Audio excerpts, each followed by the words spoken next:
What's up mga homies? So may project tayo ngayon. Ang project natin ngayon is Lancer EX. Kaya pinalitan na natin siya ng full exhaust, tsaka kinapitan na rin natin ng air intake. So tingnan naman natin yung air intake system na kinapit natin dito.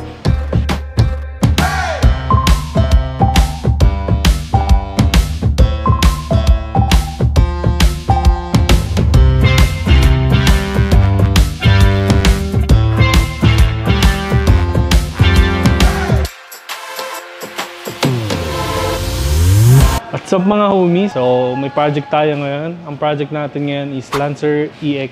Yan. So ito yung pinagpalitan natin na stock. So ito yung nakakabit sa kanya dati. Kung mapapansin nyo naman, kinakalawang na. And yung resonator, nabaklas na yung screen sa loob. So may kumakalansing na siya. So need na talaga palitan. Tapos yung 4-1 na headers, kung mapapansin nyo naman, sobrang liit. So sobrang restricted nung sasakyan pag tumatakbo siya.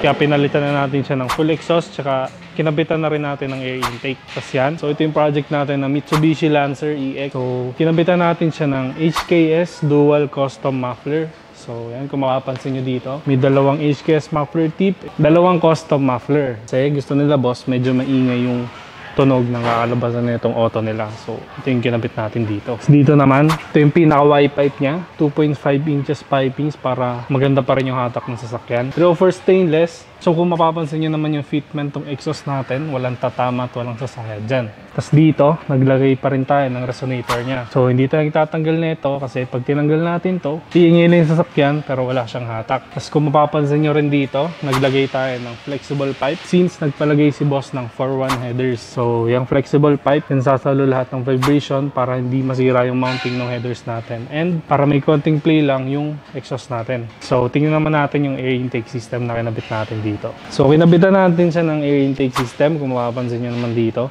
So 304 stainless, pinalit natin dyan syempre para matibay siya in quality.